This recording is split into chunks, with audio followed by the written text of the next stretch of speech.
Hai, nama saya adalah Joshua Lingle, dan di dalam sesi ini kita akan berbicara tentang ideologi di balik Islam radikal. Dan dalam realita masa kini, Islam telah banyak berada dalam pemikiran banyak orang di seluruh dunia. Saat ini kita dibanjiri oleh berita-berita nasional mengejutkan yang tampak terorganisir tentang pemancingan, penculikan, pengeboman, tentara Amerika dan tentara lainnya yang sedang bertempur melawan teror negara Islam, dan juga orang-orang Amerika yang menjadi target pelaku bom di penerbangan internasional. Bahkan Paus telah diancam oleh banyak Muslim tentang pernyataan kontroversial yang dibuatnya tentang Islam. Juga industri hiburan kita telah memproduksi film-film seperti United 93, dan yang terakhir ini adalah The Kingdom, dan banyak hal lain lagi yang mengingatkan kita tentang terorisme Islam. Bahkan ketika kita mencoba, kita tidak dapat mengabaikan fakta kebangkitan Islam di dunia saat ini.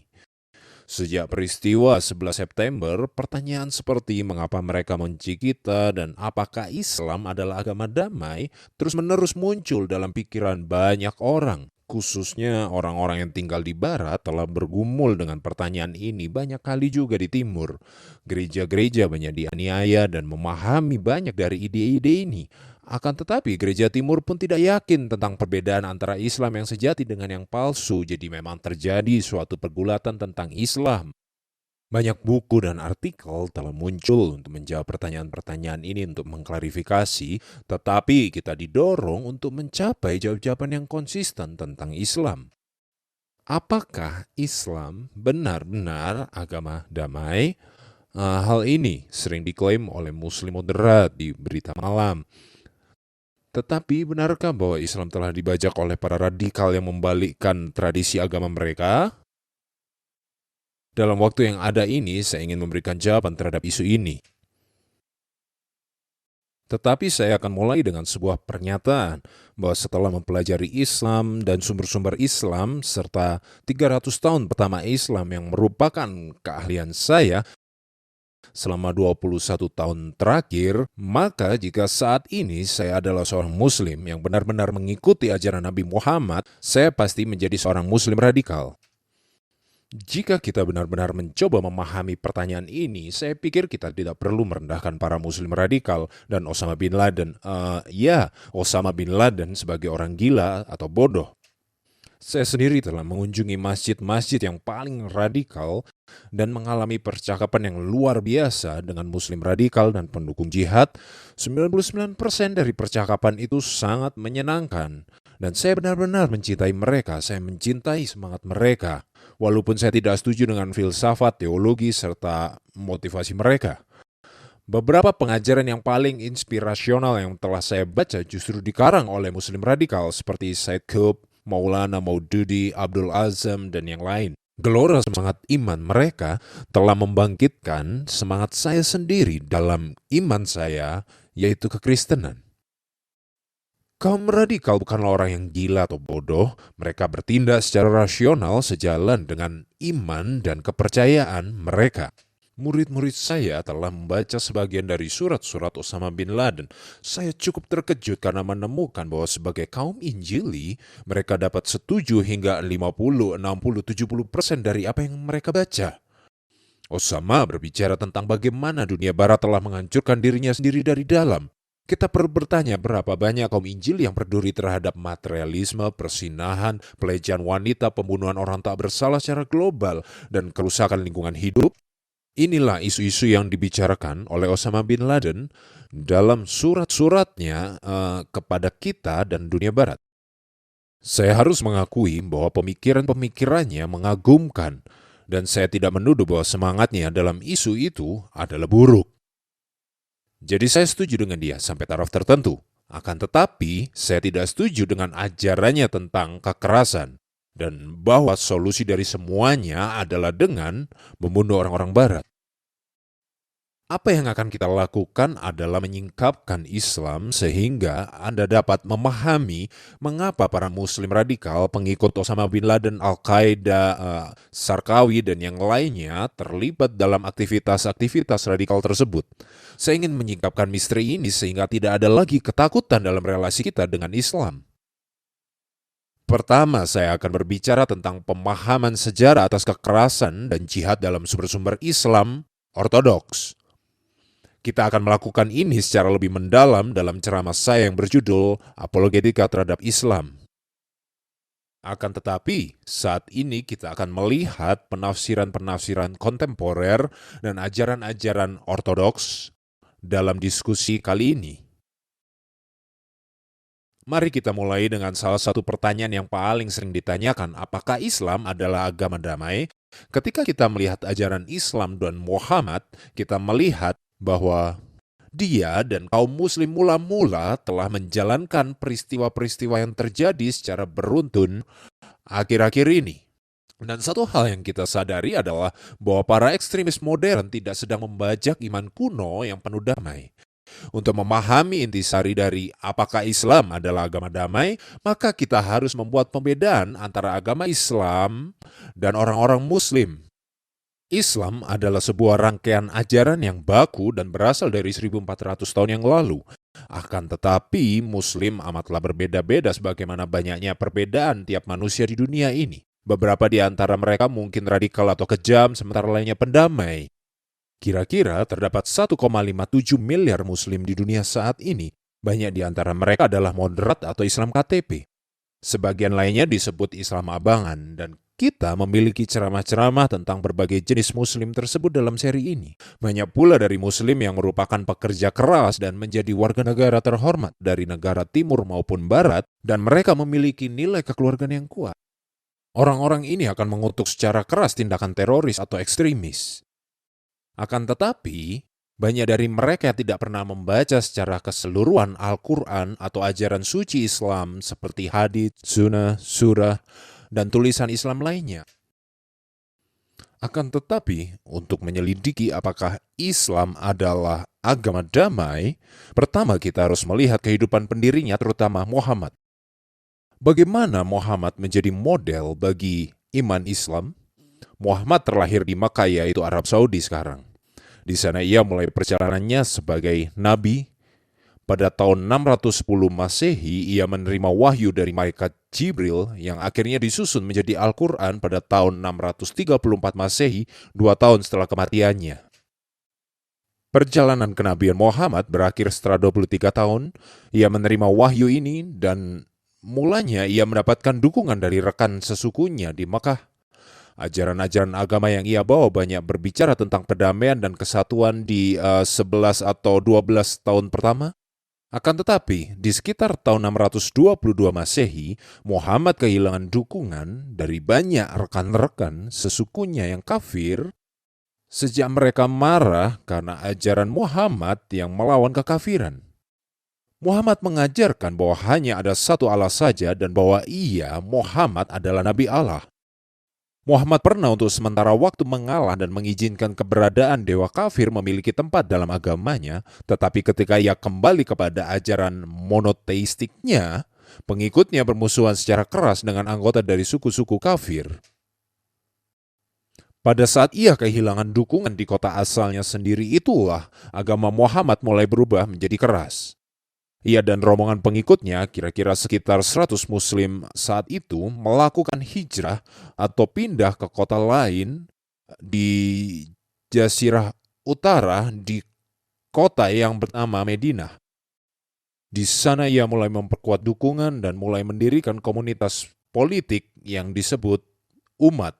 Pada saat itulah Muslim mulai memerangi setiap suku yang melawan usaha Muhammad untuk mencapai kekuasaan politik atau orang yang tidak bersedia pindah ke agama Islam. Perjalanan kenabian Muhammad semakin agresif, khususnya selama 9 tahun terakhir dari kehidupannya. Seorang pakar, Dr. Richard Bailey, menjelaskan bahwa dalam Al-Quran kita dapat menemukan 4 tahap dari kampanye perang Muhammad. Tahap pertama adalah ketika Muhammad tinggal di Makkah. Dalam tahap ini tidak ada pembalasan dendam karena saat itu pengikutnya masih sedikit dan kekuasaan militer dan politiknya masih lemah.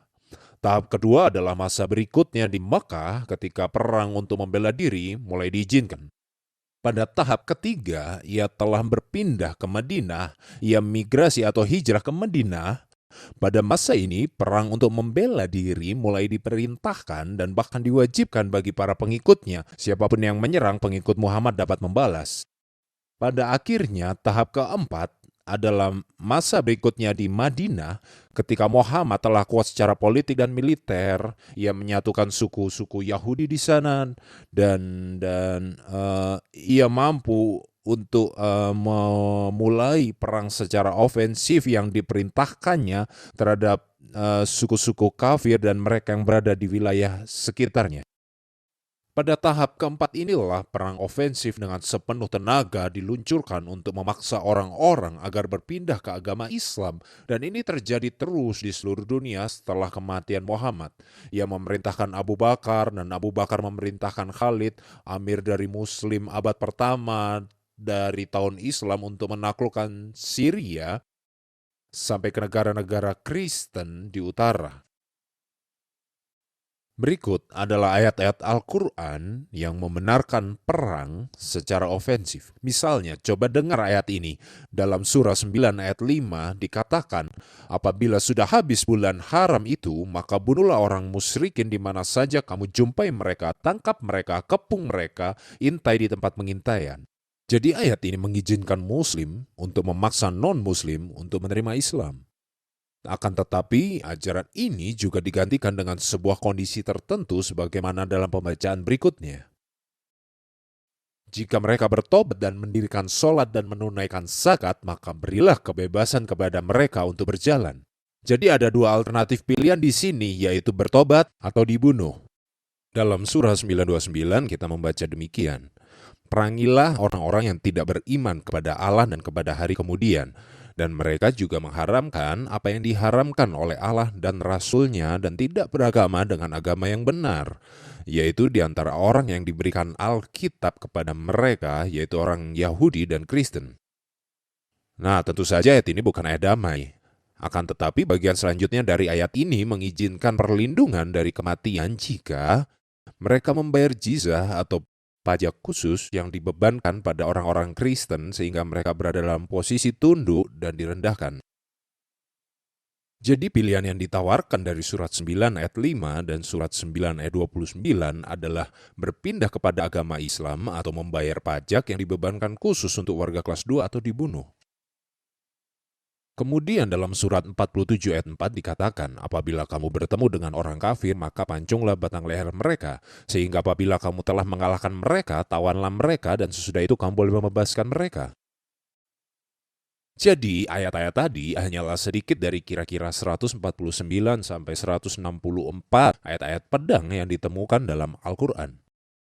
Walaupun ada banyak ayat-ayat damai dalam Al-Quran, ayat-ayat tersebut telah dibatalkan atau telah digantikan oleh ayat-ayat yang jauh lebih keras, karena ayat-ayat yang lebih keras telah diwahyukan setelah ayat-ayat damai.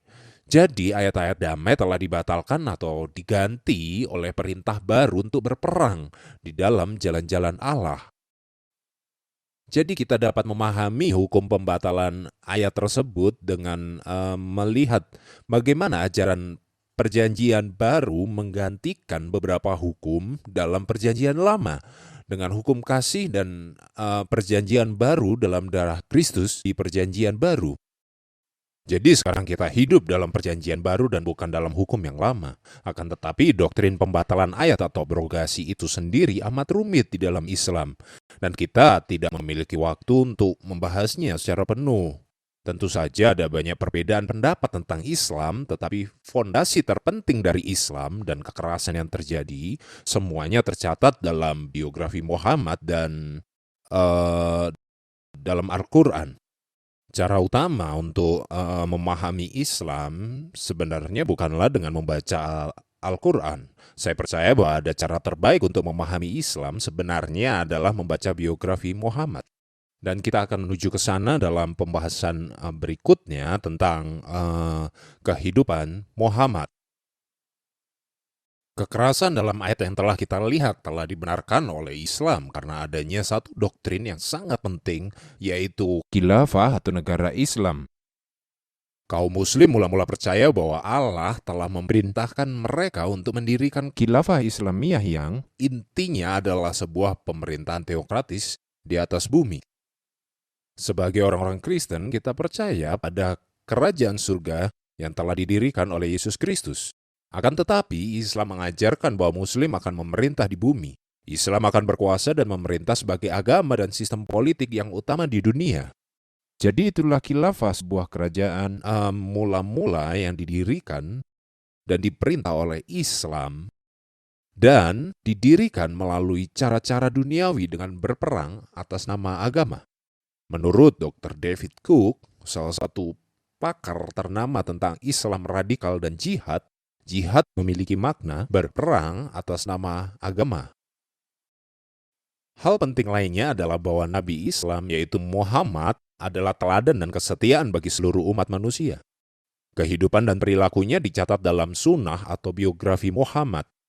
Dan dari surah, teologi Islam mendapatkan sunnah dari hadits atau perkataan-perkataan, perilaku, dan perintah atau persetujuan Muhammad yang nanti akan saya jelaskan dalam ceramah berikutnya tentang sumber-sumber Islam dalam kursus apologetika Kristen terhadap Islam. Nah, berdasarkan surah dan tradisi Islam, Muhammad secara pribadi terlibat dalam 27 peperangan dan mengawasi atau mengontrol 59 peperangan lainnya. Dr. David Cook telah mendaftarkan 84 peperangan dalam biografi Muhammad. Jadi ini adalah usaha Muhammad untuk mendirikan khalifah atau negara Islam. Jadi sedikitnya terdapat 9 kampanye perang setiap tahun selama 10 tahun terakhir dalam masa hidupnya. Yang penting adalah bahwa perang-perang ini bukanlah untuk membela diri seperti yang dinyatakan oleh banyak muslim-muslim moderat. Menurut Dr. Cook, mayoritas perang-perang itu adalah perang yang tidak ada dipicu oleh serangan dari luar. Muhammad adalah nabi sekaligus pahlawan yang memberikan kepada musuh-musuhnya pilihan, yaitu untuk menjadi muslim atau menjadi warga negara kelas 2 yang disebut dhimmi dalam pemerintahannya atau dibunuh. Jadi hanya ada 3 pilihan itu. Nah, Perang Badar adalah salah satu perang yang paling penting dari Muhammad. Dalam perang itu, pasukan Muhammad secara jumlah kalah jauh dibandingkan dengan pasukan kafir, yaitu 300 berbanding 1.000 orang kafir di Arab Saudi. Ketika mereka menang secara telak, hal ini dipercaya karena Allah ada di pihak mereka. Dan Perang Badar ini menjadi inspirasi bagi mereka yang melakukan jihad masa kini. Ada satu perang lain yang sangat penting dalam ekspedisi Muhammad.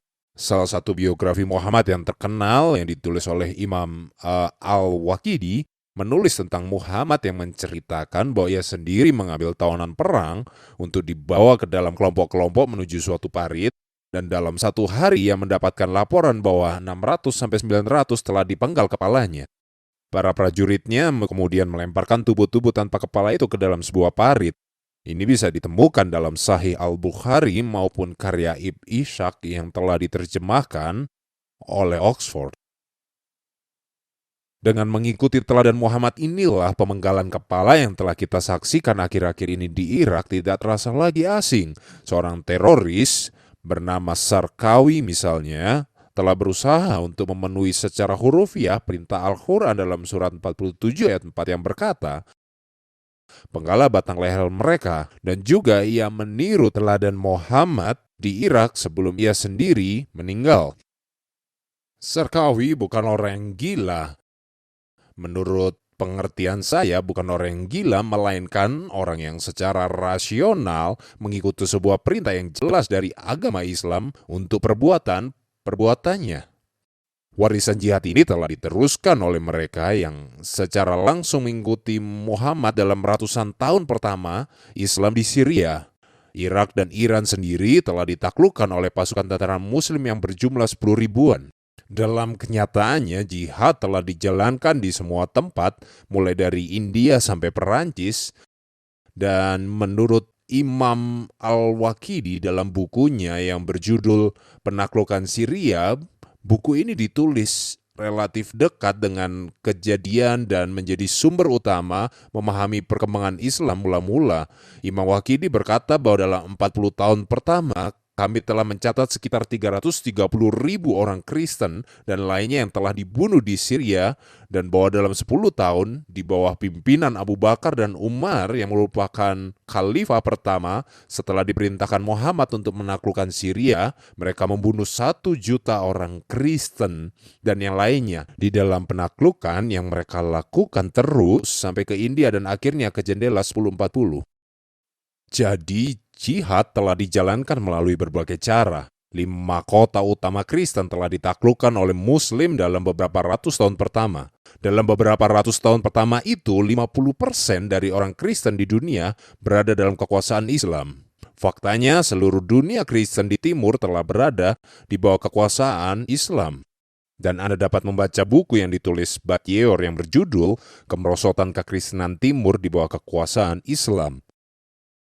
Dia bukan orang Kristen, tapi adalah seorang sejarawan. Sekarang, perang Muslim ini menyandera orang-orang Kristen dan mengepung kota. Kadang-kadang kita akan membaca bahwa sekitar 50.000 wanita dan anak-anak diperlakukan sebagai budak dan gunting serta dibawa pulang ke Arab Saudi. Dan bahkan jika Charles Martel tidak memenangkan peperangan di Tours pada abad ke-8 di luar pintu gerbang Vienna, maka Eropa sudah menjadi negara Islam saat ini. Seorang pakar bernama Fregosi mengamati bahwa Islam selalu mengkhotbahkan perang. Muhammad sendiri berkata kepada pengikutnya bahwa pedang adalah kunci menuju surga dan neraka, begitu kata pengikutnya. Seorang misionaris bernama Dr. Don McCurry berkata mengenai kekerasan dalam Islam, apa yang membuat Islam unik adalah fakta bahwa Islam telah mengesahkan kecenderungan kepada kekerasan ini dalam bentuk jihad. Muhammad telah memasukkan tindakan-tindakan kekerasan atas nama Allah sebagai bagian dari kewajiban agama dalam Islam. Untuk menjadi seorang Muslim yang konsisten, seseorang harus menjadi militan. Inilah sifat dasar dari Islam. Jadi, karena kita melihat bahwa Muhammad sendiri adalah seorang yang mempropagandakan kekerasan-kekerasan yang sangat banyak, maka tidak usah heran bahwa Muslim sejati atau yang kita sebut Muslim radikal, benarnya itu hanya disebut Muslim saja karena memang tidak ada istilah Muslim radikal saat itu. Saat ini di Pakistan ada kira-kira hampir 3 juta siswa yang belajar di madrasah-madrasah. Mereka dilatih untuk mengikuti teladan Nabi Muhammad. Sepertiga dari madrasah-madrasah ini mengadakan pelatihan-pelatihan militer dalam sekolah. Seorang pakar Islam menjelaskan bahwa dalam benturan peradaban ini, perang agama akan terus berlanjut, dan Islam akan menjadi agama dominan dan bahwa komunitas Muslim akan membuka jalan menuju dunia yang Islami tanpa batas. Jadi semua ini berarti bahwa perang terhadap terorisme sebenarnya tidak dimulai pada bulan September 2001. Hal ini telah terjadi sejak lahirnya sejarah Islam yang dimulai pada tahun 610 Masehi, jika memang sejarah Islam itu benar. Maksud saya adalah 622 Masehi ketika mulainya hijrah. Kita memang memiliki kekerasan yang terjadi selama berabad-abad di dunia barat, akan tetapi kenyataannya kekerasan Islam ini telah semakin meningkat dalam 30 tahun terakhir. Di Afrika, kekerasan terjadi oleh para Islamis seperti Usman dan Fodio di Nigeria, kemudian seorang radikal pendukung jihad atau Turabi di Sudan, atau Omar al-Bashir yang adalah pemimpin di Sudan, dan lain-lain seperti Al-Qaeda di Afrika Timur dan di negara-negara Asia. Gereja telah dirusak dalam wilayah-wilayah ini oleh penganut agama Islam. Mereka telah mengalami tantangan hidup yang berat akibat Islam yang terus mengancam mereka setiap hari dan selalu setiap hari. Seorang penulis menyatakan bahwa terorisme yang terbanyak di dunia saat ini berada di dunia Islam atau telah dilancarkan oleh kelompok-kelompok Islam melawan orang-orang yang memiliki kepercayaan dan negara yang berbeda. Terorisme Islam melawan Amerika juga telah berjalan selama 20 tahun terakhir ini. Secara total 800 orang telah kehilangan nyawa mereka akibat dari serangan Muslim militan terhadap orang Amerika sebelum September 2001. Sejarah kekerasan Islam telah menyediakan fondasi dan ideologi bagi Muslim radikal dan kegiatan-kegiatan mereka. Sampai di sini tolong diingat bahwa kita tidak berbicara tentang mayoritas dari orang non-Muslim yang banyak diantaranya adalah tetangga Anda yang akan Anda injili, tetapi kita sedang berbicara tentang Muslim radikal yang berarti kembali kepada akar atau fondasi dari iman mereka dalam Islam dan mereka yang menjalankan teror sebagai kewajiban agama mereka. Para Muslim radikal ini membentuk kira-kira 15% dari Muslim di seluruh dunia atau setara dengan 300 juta Muslim radikal yang mempercayai ideologi itu atau bahkan terlibat dengan agenda radikal. Misalnya bayangkan dalam pikiran Anda bahwa seluruh populasi dari Amerika Serikat adalah Muslim radikal yang bersifat transnasional. Bagaimana caranya sehingga para Muslim ini menjadi radikal? Tentu saja tidak ada satu orang pun yang terlahir sebagai Muslim radikal. Muslim radikal terbentuk melalui proses indoktrinasi dan pengajaran yang dilakukan oleh Muslim radikal lainnya. Kita sendiri tentu harus mendidik orang-orang kita dalam Kristus. Sebagai contoh, Osama bin Laden dan organisasinya Al-Qaeda telah melatih lebih dari 25.000 hingga 50.000 pejuang sejak tahun 1987. Kelompok militan Islam lainnya yang berpengaruh adalah Mujahidin. Dari tahun 1984 sampai 87, Departemen Layanan Afghanistan dan Intelijen Pakistan telah melatih lebih dari 80.000 pejuang. Mereka semua adalah tentara-tentara perang. Tulisan-tulisan dari para Muslim seperti Osama bin Laden telah mempengaruhi banyak Muslim yang masih muda untuk datang dan berlatih. Jadi langkah pertama dari radikalisasi adalah rekrutmen. Coba Anda dengarkan apa yang dikatakan oleh sebagian Muslim radikal yang berpengaruh dari generasi ini kepada pengikutnya yang setia. Abdullah Azzam memiliki peran sejarah yang penting sebagai pendahulu dan mentor dari gerakan jihad masa kini. Dia adalah guru dari Osama bin Laden dan merupakan seorang profesor di universitas di Arab Saudi. Dan dia adalah pendukung kuat dari jihad global yang sangat militan. Dia menulis demikian, hanya dengan senapan, bukan negosiasi, bukan konferensi, dan bukan dialog. Jihad akan tetap menjadi kewajiban sampai semua wilayah Muslim sebelumnya dikembalikan kepada kita, sehingga Islam bisa berkuasa dan berjaya kembali, seperti di Palestina, Baklura, Libanon, Chad, Eritrea, Somalia, dan Filipina.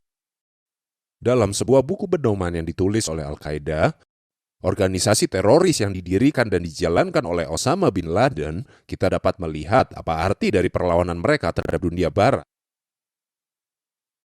Konfrontasi yang kita jalankan melawan rezim yang kafir tidak mengenal metode debat ala Socrates, ide-ide platonik, atau diplomasi gaya Aristoteles, tetapi kita mengenal dialog peluru-peluru, idealisme pembunuhan, pengeboman, dan penghancuran melalui diplomasi gaya meriam dan senapan mesin.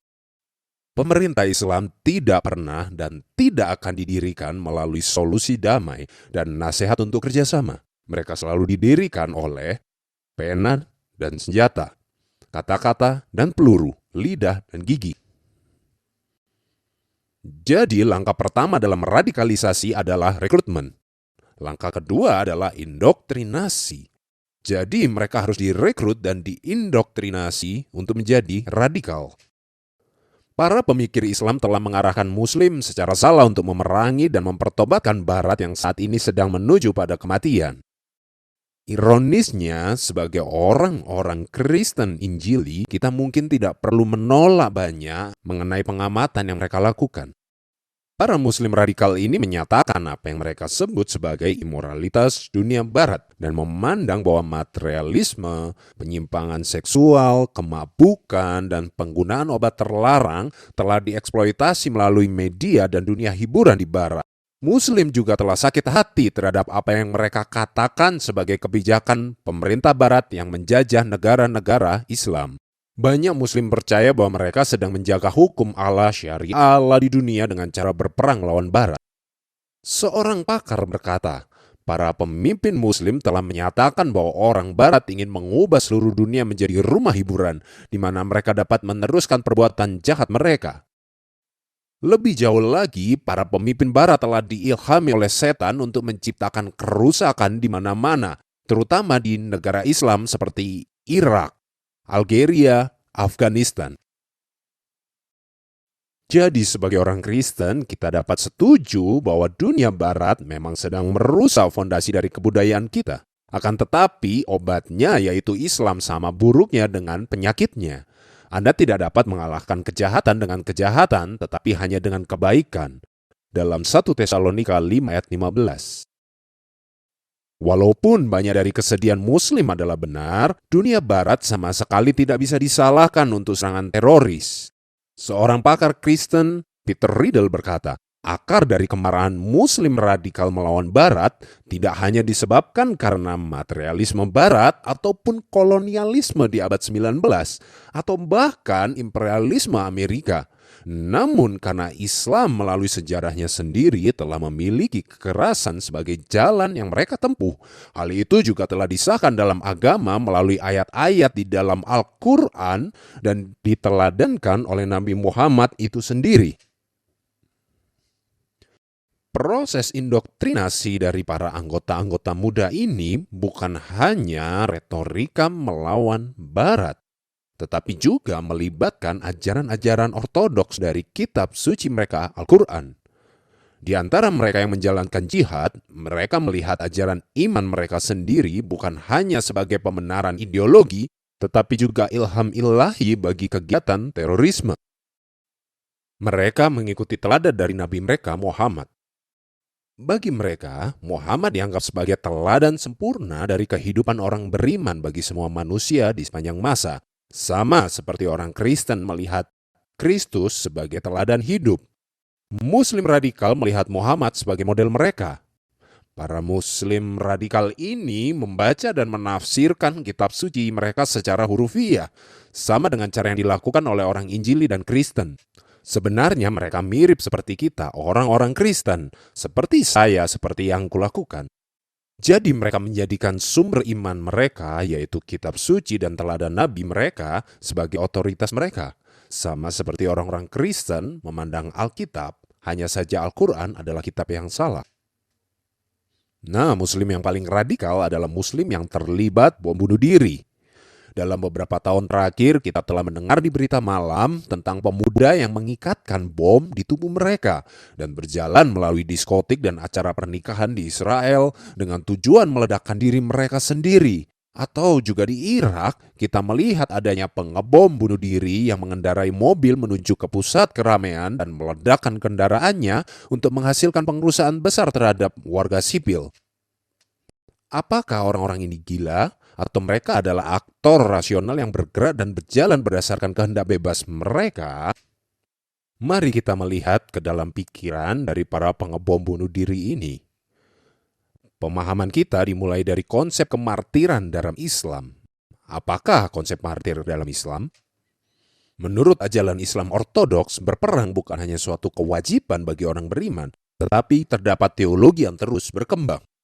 Akan tetapi hal ini tidak sama dengan yang Alkitab ajarkan untuk berdiri tegak dalam iman bahkan berisiko kematian. Tetapi adalah usaha mereka untuk membunuh orang lain dalam peperangan atau jihad. Dalam Islam, kemartiran adalah satu-satunya jalan yang pasti bagi Muslim untuk masuk surga. Untuk memasuki surga, Muslim di dunia tidak memiliki jaminan untuk masuk ke surga atau Firdaus.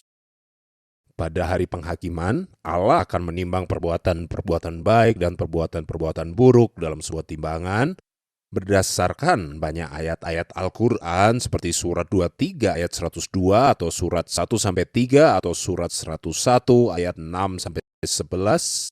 Akhir hidup dari seseorang tergantung pada hasil timbangan itu.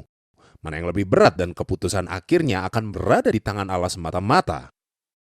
Jadi bahkan jika Anda lolos timbangan itu, Allah berhak untuk mengirim Anda ke neraka jika Ia mau. Berlawanan dengan itu, para prajurit Muslim dibebaskan dari hari penghakiman dan langsung menuju Firdaus jika mereka mati terbunuh dalam jihad. Anda dapat melihat ayat-ayat tentang jihad dalam surat 47 ayat 4-6. Nah, saat ini memang terdapat debat yang berkepanjangan dalam komunitas Islam tentang apakah pengebom bunuh diri dalam jihad dapat diterima sebagai tindakan martir. Namun, mereka yang telah melakukan bunuh diri bagi iman mereka telah dengan sangat jelas diajarkan oleh pemimpin kontemporer mereka. Misalnya, seorang pemimpin Hamas, sebuah kelompok di Palestina, berkata, "Kecintaan kami pada kematian lebih besar daripada kecintaan kami terhadap hidup." Tentu saja Hamas telah mengutus para pengebom bunuh diri untuk mentarget orang-orang sipil Israel. Juga, setelah peristiwa pengeboman terhadap markas Batalion Marinir Amerika Serikat yang di Lebanon, Syekh Muhammad Yazbek berbicara di pertemuan dekat Baalbek dan berkata, "Biarlah Amerika, Israel, dan dunia tahu bahwa kami memiliki semangat untuk menjadi martir dan moto kami ini sedang kami wujudkan dalam kenyataan." Christian Science Monitor juga telah melaporkan bahwa pada tanggal 5 Maret 2004, 36% dari anak lelaki yang berusia 12 tahun di Gaza percaya bahwa hal terbaik dalam kehidupan adalah mati sebagai martir. Dari manakah mereka belajar tentang konsep kemartiran ini? Sebagian adalah melalui kem-kem Firdaus di musim panas. Televisi BBC menunjukkan kem-kem musim panas ini dari jihad Islam, di mana kepada pemuda Palestina ditunjukkan foto-foto para pengebom bunuh diri dan diberikan pelatihan militer. Seorang konselor kem yang bernama Sherrod berkata kepada BBC, "Kami mengajarkan kepada anak-anak kami bahwa bom bunuh diri adalah satu-satunya hal yang membuat orang Israel sangat ketakutan. Dan kemudian kami mengajari mereka bahwa kami memiliki hak untuk melakukan hal itu. Kami mengajari mereka bahwa setelah serangan bunuh diri, orang yang melakukannya akan langsung menuju tempat tertinggi dalam surga." Pengeboman bunuh diri dalam pemikiran jihad masa kini sebenarnya berasal dari ideologi Islam ortodok, Islam ideologi maupun Islam kontemporer. Motivasi dari pengeboman bunuh diri atau martir itu sendiri sebenarnya tidak selalu bersifat religius, karena terdapat motivasi kedagingan pula dalam kesediaan mereka untuk menjadi martir. Menurut Al-Quran, seorang martir yang mati dalam jihad akan langsung masuk surga. Dan di sana mereka akan mendapatkan bidadari-bidadari atau wanita cantik yang seterusnya akan menjadi perawan yang akan menjadi teman mereka hingga kekekalan. Jumlahnya kira-kira 70-an. Mereka akan berjalan melewati sungai-sungai anggur dan memakai pakaian dari sutera dan duduk dalam tahta yang mulia. Surga bagi para martir begitu menarik sehingga para martir bahkan rela untuk turun lagi ke dalam dunia dan mati lagi hingga 3 kali sebagaimana tercatat dalam banyak tradisi. Hal ini dilakukan agar mereka dapat kembali pengalaman langsung atas kemuliaan mula-mula yang mereka rasakan. Anehnya, apa yang mereka lakukan di dalam surga justru adalah apa yang mereka larang untuk lakukan di dunia ini. Muslim di dunia tidak boleh memiliki pasangan seks lain di luar pernikahan atau bahkan minum anggur. Kan tetapi di dalam surga, hal-hal yang dilarang di dunia justru dilakukan. Konsep surga ini tentu sangat berbeda dengan konsep surga kita, di mana tidak ada lagi kesenangan daging seperti itu. Menurut kita dalam surga, apa yang kita jumpai adalah melihat Allah yang berjalan dan berbicara kepada kita dalam sebuah taman. Dan di sana kita akan mengenal Allah sebagai adanya Dia dan kita bersekutu dengannya. Jadi mereka yang mati sebagai para martir biasanya akan meninggalkan surat atau video yang menjelaskan bahwa mereka adalah orang-orang yang rasional. Mereka secara rasional telah memutuskan untuk mati sebagai martir dan melakukannya itu dalam ketaatan kepada Allah. Kadangkala mereka akan mengutip tradisi-tradisi dan ayat-ayat yang telah saya sebutkan sebelumnya tentang kemartiran. Anda perlu tahu bahwa tidak ada ayat tertentu atau tradisi tertentu yang dominan untuk melegitimasi perbuatan mereka. Faktanya adalah ada ratusan hadits dan tradisi untuk mendukung aksi ini. Dan juga saya telah menyebutkan ada banyak ayat, sekitar 149 ayat dalam Al-Quran yang membenarkan jihad bagi mereka dari berbagai perspektif. Dan hal ini juga melimpah ruah dalam Al-Quran dan tradisi mereka. Para pengebom bunuh diri ini tentunya akan meninggalkan keluarga mereka. Namun keluarga yang ditinggalkan dan bahkan orang tua akan bersuka cita. Saya telah melihat video seorang ibu yang anaknya melakukan pengeboman bunuh diri dan ia dengan bangga memegang foto anaknya dalam tangannya. Keluarga-keluarga ini akan diberikan dukungan dana oleh organisasi-organisasi teroris Muslim sebagai penghargaan atas pengorbanan dari anak lelaki atau suami mereka. Pemimpin Palestina juga telah menandatangani sebuah hukum baru untuk mendukung keluarga pengebom. Anda sekarang mengerti kenapa seorang pemuda yang mungkin secara mengenaskan dari keluarga miskin dan berada di wilayah perang akan bersedia menjadi martir dengan tujuan mencapai apa yang dijanjikan. Dan juga ia tahu bahwa keluarganya akan didukung secara keuangan sebagai akibat. Sesungguhnya ketika kita masuk ke dalam pikiran para pelaku bom bunuh diri, orang-orang atau komunitas yang ambil bagian di dalam aktivitas ini melihat bahwa mereka akan mendapatkan dua hasil yang membahagiakan, entahkah itu kemenangan atau kemartiran dan surga. Jadi sekali lagi kita melihat bahwa ide Muhammad pada abad ke-7 memiliki konsekuensi pada hari ini. Jadi, fenomena lain yang terjadi saat ini selain bom bunuh diri adalah pertanyaan yang merusak dari beberapa pemimpin Islam seperti Presiden Iran yaitu Ahmadinejad. Sekarang, mayoritas Muslim di Iran adalah Muslim nominal yang secara umum cinta damai. Akan tetapi presiden mereka adalah pengikut ortodoks dari sekte Syiah dari Islam. Dia telah membuat pernyataan-pernyataan yang aneh. Ahmadinejad berkata bahwa Israel harus dilenyapkan dari peta. Pada tanggal 8 Mei 2006, Presiden Iran telah mengirim surat kepada Presiden Bush dan mengajak Amerika Serikat untuk kembali kepada monoteisme Islam. Intinya ia mengundang Bush untuk menjadi seorang Muslim. Banyak orang media melihat gerakan ini sebagai pembukaan kembali pintu diplomatik yang telah tertutup selama bertahun-tahun. Dalam perkiraan mereka, hal ini adalah inisiatif baik Ahmadinejad. Akan tetapi mereka yang mengenal sejarah Islam mampu menangkap dengan jelas kemiripan antara surat Ahmadinejad dengan surat sebuah ajaran agama Islam. Sebelum Muhammad pergi berperang melawan suku lain atau melawan orang yang telah ia beri kesempatan menjadi Muslim tetapi ia menolak, biasanya ia akan mengirimkan surat terlebih dahulu sebelum diserang.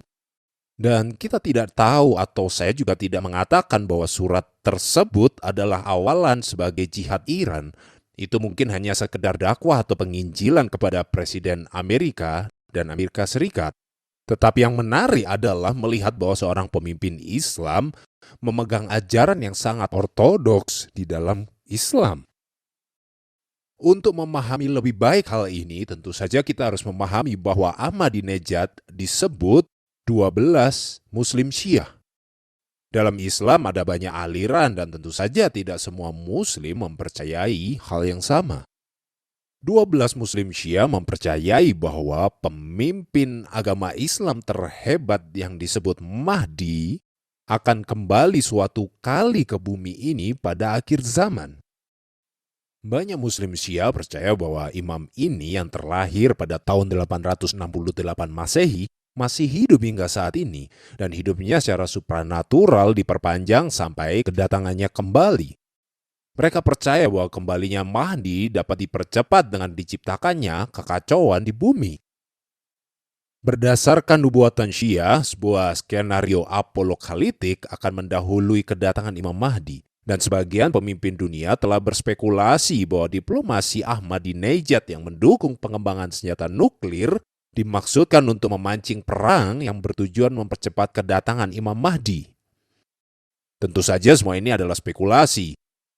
Tetapi saya berharap Anda dapat melihat pentingnya memahami Islam klasik untuk menafsirkan lebih baik tentang perkembangan geopolitik pada masa kini. Dalam kuliah David Cook dan ceramah-ceramah mendatang, ia akan mengajarkan pemahaman tentang jihad, kemartiran dalam Islam, ajaran apokaliptik Muslim, serta Islam aliran Syiah. Ia akan membahas isu ini secara lebih mendalam. Akan tetapi mungkin ada yang bertanya, jika tidak semua Muslim adalah radikal, mengapa Muslim yang moderat tidak melawan yang radikal? Salah satu alasannya adalah mereka yang disebut moderat sebenarnya adalah seperti Kristen nominal. Sekali lagi, Kristen nominal adalah mereka yang tidak menyelesaikan amanat agung, pemuritan, pergi ke seluruh dunia, atau mendukung mereka yang sedang menyelesaikan amanat agung yang Yesus sudah katakan. Mereka tidak ambil bagian dalam iman mereka sendiri dan mengusahakan kerajaan Allah diperluas di seluruh dunia. Mereka hanya hidup tanpa menanti perintah itu.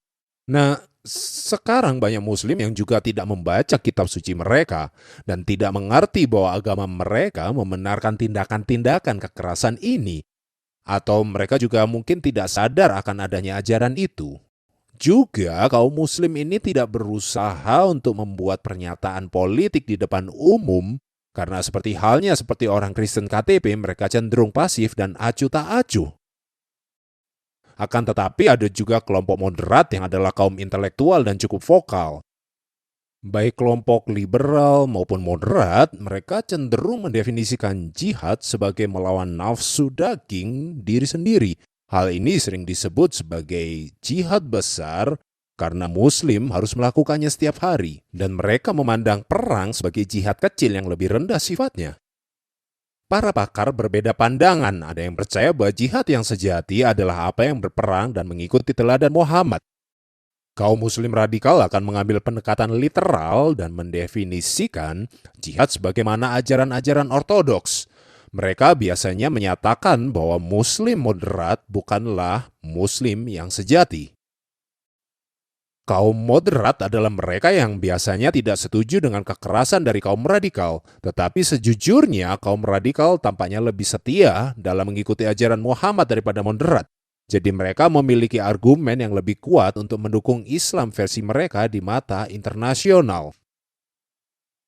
Ada dinamika lain yang terjadi. Mari kita mengingat 4 tahapan jihad dalam perjalanan hidup Muhammad. Beberapa apologet Kristen untuk Muslim setuju bahwa orang moderat memiliki kecenderungan radikal, tetapi tidak menyatakannya karena mereka ada dalam tahap pertama. Muslim yang tinggal di negara barat tidak memiliki kekuatan politik, seperti juga riwayat mula-mula dari Muhammad di Mekah. Jadi perang untuk membela diri dan bahkan menyerang tidak diizinkan sampai kemudian ketika Islam mulai berpengaruh dalam masyarakat dan seterusnya. Ketika apologet India berkata bahwa terdapat garis pemisah yang tipis antara Islam moderat dan Islam radikal, juga Sufi atau Islam mistik, dan hal ini adalah sebuah pergeseran pelan-pelan yang terjadi di Afrika Utara atau Asia dan seluruh dunia di mana Sufisme cukup populer. Hal ini tentunya adalah pergeseran yang pelan-pelan dari Islam yang damai menuju pada teladan Muhammad sehingga proses radikalisasi dimulai. Dalam proses menyingkapkan radikalisme Islam, kita beresiko untuk memancing ketakutan. Tetapi saya tidak percaya bahwa ketakutan itu sendiri adalah respon yang tepat dari kaum Injili. Saya tidak takut terhadap Islam, walaupun mungkin terdapat Muslim yang ingin menakut-nakuti saya. Misalnya, dalam Al-Quran, dalam surat 8 ayat 57 sampai 60 dikatakan bahwa buatlah ketakutan dan teror dalam hati orang-orang yang kafir. Di sini kita melihat bahwa dalam agama Islam itu sendiri ada usaha untuk menyebarkan ketakutan. Kaum kafir yang dimaksudkan adalah kaum kafir non-Muslim, Yahudi, dan Kristen tergantung bagaimana mereka memanggilnya. Kita semua adalah orang non-Muslim. Muslim radikal telah diajar bahwa Anda akan takut terhadap mereka. Mereka memiliki keberanian besar sehingga akibatnya ada usaha dakwah besar-besaran. Akan tetapi kita telah diajarkan oleh Alkitab untuk tidak takut. Kita tidak perlu takut karena Kristus telah mengalahkan dunia. Apa Anda yakin itu? Apa Anda percaya apa yang Yesus katakan bahwa kasih yang sempurna melenyapkan ketakutan? Kita memiliki keberanian yang lebih besar dalam kesaksian kita karena Allah tidak memberikan kepada kita roh ketakutan, tetapi kasih dan kuasa dan pikiran yang benar. Tetapi saya akan memberitahukan mengapa orang takut kepada Islam. Pertama, karena orang Kristen tidak hidup dekat dengan Allah yang hidup, Allah yang berkuasa. Sebuah bom membunuh kehidupan, tetapi Injil memberikan kehidupan kekal. Berita yang kita bawa jauh lebih berkuasa daripada senjata-senjata pengrusak massal. Tetapi apakah kesaksian dari gereja? Muslim berdoa 5 kali sehari. Sedikit di antara kita yang mungkin berdoa sekali sehari. Jika seseorang dipenuhi Roh Kudus, mereka akan memiliki kuasa Allah dalam diri mereka. Ketika yakin, maka tidak ada ketakutan. Gereja akan menjadi seperti Stefanus yang berdiri memberitakan Injil sampai mati di rajam batu. Beberapa dari teman terdekat saya adalah misionaris kepada Muslim. Salah satunya telah dipukuli, hampir terbunuh, dan yang lainnya telah dibawa ke pengadilan tertinggi dan difitnah. Dan penganiayaan semacam ini akan terus berlanjut. Dan jika Anda membaca kisah para rasul ini seperti Paulus, mereka berdiri tegak di atas imannya. Mereka tidak mengizinkan ketakutan menggetarkan hati mereka karena Injil lebih besar daripada apapun yang Muslim dapat lakukan. Dan Muslim nominal atau Muslim radikal, mereka perlu untuk mendengarkan Injil. Kekristenan nominal tidak akan menang terhadap iman radikal sama sekali, terutama Islam radikal. Kedua, beberapa orang Kristen takut terhadap Islam karena mereka takut penganiayaan. Tapi apa yang Yesus katakan tentang penganiayaan? Beberapa dari kalian akan dianiaya dan dibunuh. Seorang Kristen tidak akan memikul salib dalam ketaatan mengikut Kristus jika mereka takut penganiayaan. Dalam 2 Timotius 3 ayat 12, Paulus berkata, memang setiap orang yang hidup beribadah dalam Kristus Yesus akan menderita aniaya.